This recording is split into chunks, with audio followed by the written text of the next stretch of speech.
Come on, say, my God is awesome. He can move mountains. Keep me in the valley. Hide me from the rain. My God is awesome. He heals me when I'm broken. Strength where I've been weak.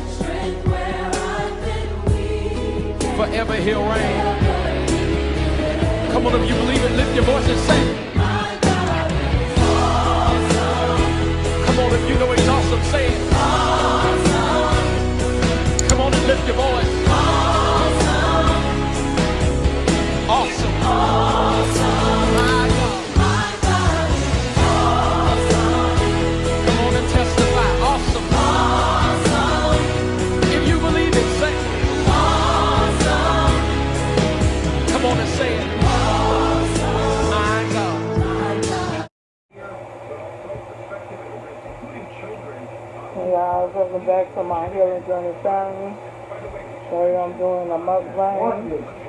I have my cabbage, my cornbread, and my barbecue chicken. Cabbage and cornbread is my favorite.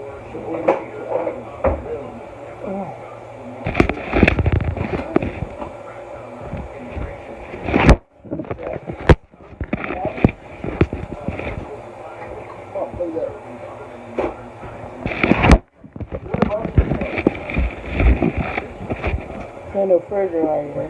Oh, you spoiled it?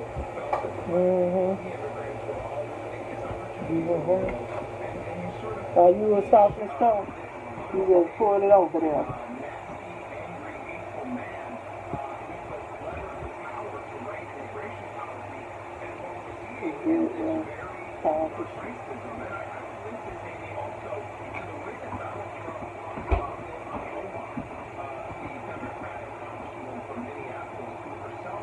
What's the cornbread?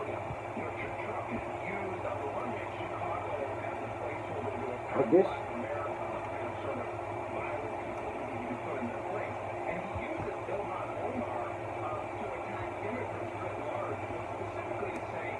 And do the other chicken.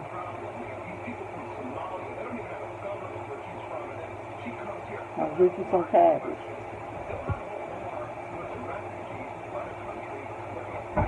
Yeah.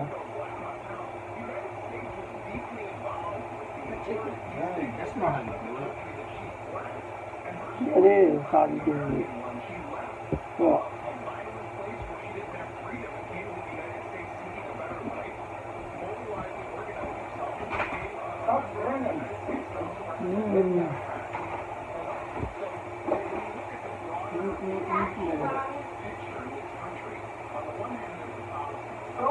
my favorite dish.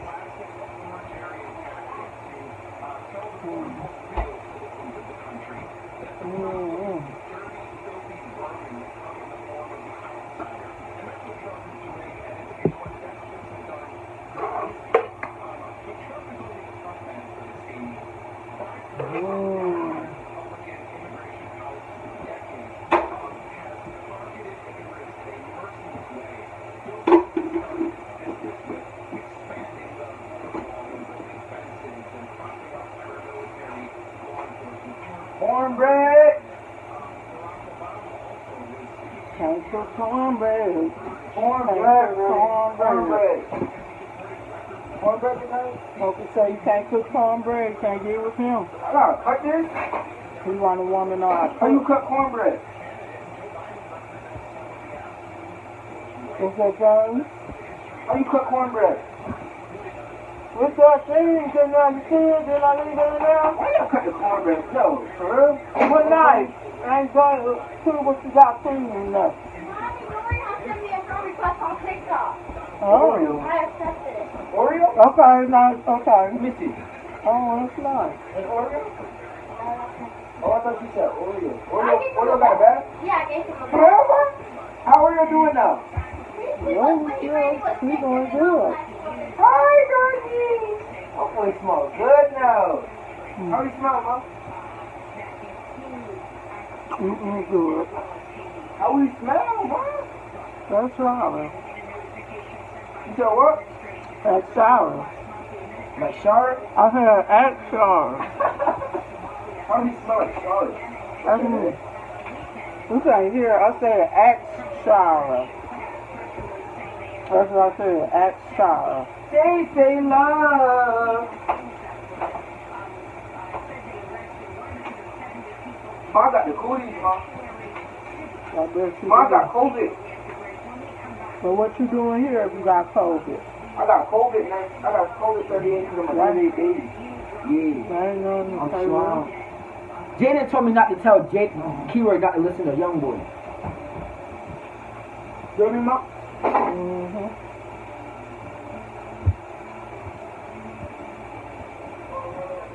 What was in this pot, man? What was in this pot? Some type of cream or something? Yummy.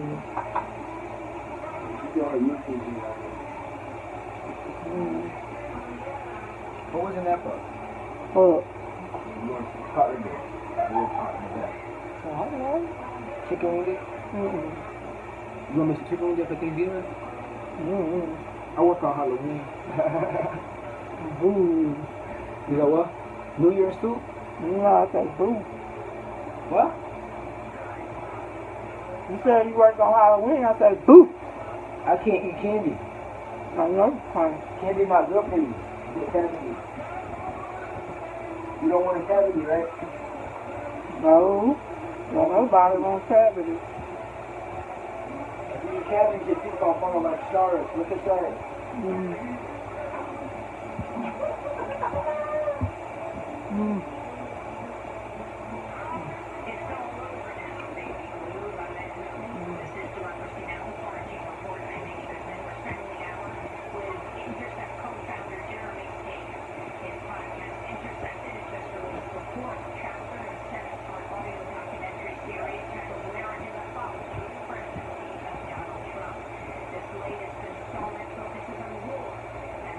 The chicken so tender.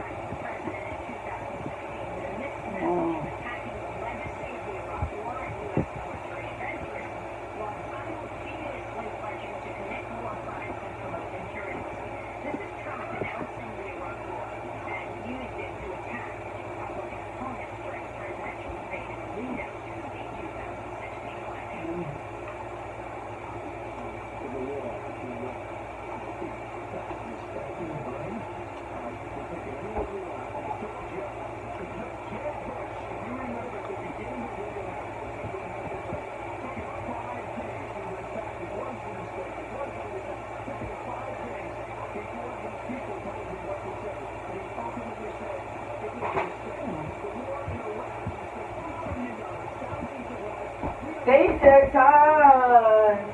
I need time. Well, when you gonna make me some chicken wing then? You wanna make that for YouTube? We got canned chicken at BJ, so if you need some, you can go get some.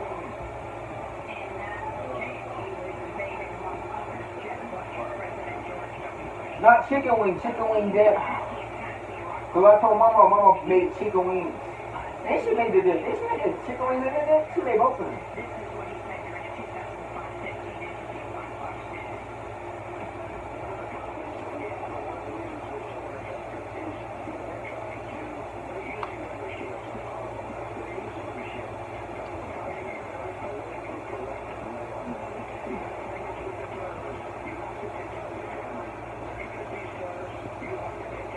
Yeah, I might start my DJ business soon. Got table, speaker.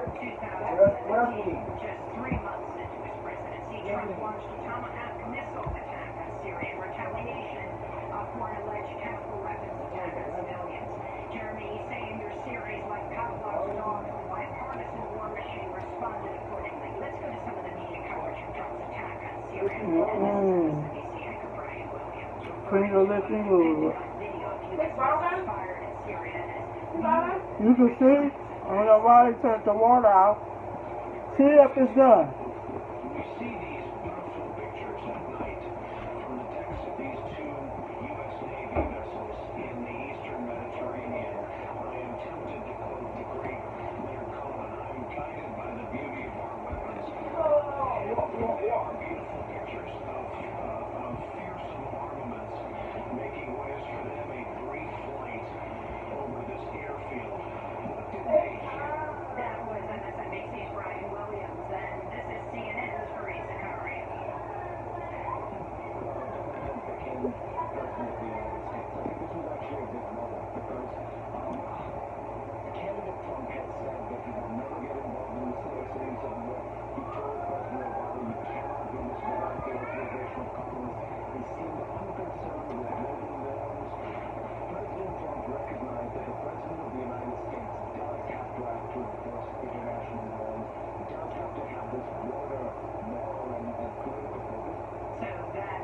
CNN's Grace Zakaria from Trump became president that night to the beauty of the weapons, the bombs falling in Syria. Jeremy Steve. Well, Amy, I'll just point to at the end of 2019, you had more than 180 House Democrats vote for a record-shattering military budget for only 40-something Democrats opposed it, and that record-shattering, more than $22 billion greater than any Obama-era military budget, was a bipartisan product. Nothing brings the Democrats and the Republicans together more than the cruise missile strike, border policy on U.S. policy on Israel. And so on foreign policy, the most sort of intense attacks when it comes to war or national security on Donald Trump from the Democrats have come when he's tried to move away from war. When Trump was trying to actually end the Korean War, and yes, he was doing it in an insane way, and I don't co-sign any of Trump's rhetoric, but wouldn't it be, as Alan Cairn points out in our documentary, wouldn't it be a great thing for the Korean people if the Korean War ended, and yet you had Democrats goading Trump and essentially trying to push him into doing something really insane. You know, on the one hand, Trump wanted to broker this deal with Kim Jong-un and North Korea. On the other hand, he would threaten to wipe North Korea off the map entirely. And the Democrats repeatedly played with fire, particularly when Trump said, let's get out of these foreign wars. Donald Trump, by all indications, it seems like one of the reasons why John Bolton was ousted as the national security advisor was because he was too belligerent even for Donald Trump. And Trump said that if he hadn't gotten rid of John Bolton, that we would be in World War VI by now. But Amy, I think it's important to sort of back up and look at this in the bigger picture. Donald Trump is the kind of guy who says we need to murder the families of terrorists. Barack Obama actually did kill family members of suspected terrorists, including American citizens who were children. They repeatedly double-tapped drone strike where they would bomb funerals, they hit weddings. So, yes, it's shocking to hear an American president say the things that Donald Trump says, but let's not pretend here like the Democrats are dumb. Bill Clinton initiated the longest sustained bombing campaign since Vietnam in Iraq, bombing Iraq on average once every 3 days at times. Barack Obama engaged in regime change, deadly economic sanctions, dramatically expanded drone strike operations, surged troops around the world. I sort of, in really carefully analyzing Donald Trump's war policy, I would say that he thus far has proven less murderous than George W. Bush and more of a war criminal than Jimmy Carter. So explain what this portends for the future, what you feel a possible Biden win could mean, and what would it mean if Trump remains as president. When it comes to sort of the current and ongoing wars, Joe Biden, what we know about his time as vice president and as chair of the Foreign Relations Committee, Biden and Trump actually have some similar ideas about how U.S. war should be waged. Joe Biden was reportedly against the troop surge that Obama did early on in his presidency, and Biden favored using CIA operators and special forces teams to do so-called targeted strikes, kind of anti-terrorist operations where you're going in and taking out high-value targets, or you're working with local forces on the ground, but with special operations forces going in and then getting out. So I would say that there are some overlaps between the way that Trump has approached his Afghanistan strategy, for instance, which has been to essentially pull out conventional forces and escalate the mass murder, escalate the killing. Joe Biden, though, is much more of a kind of global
swing state that's reported as higher So, glass piece.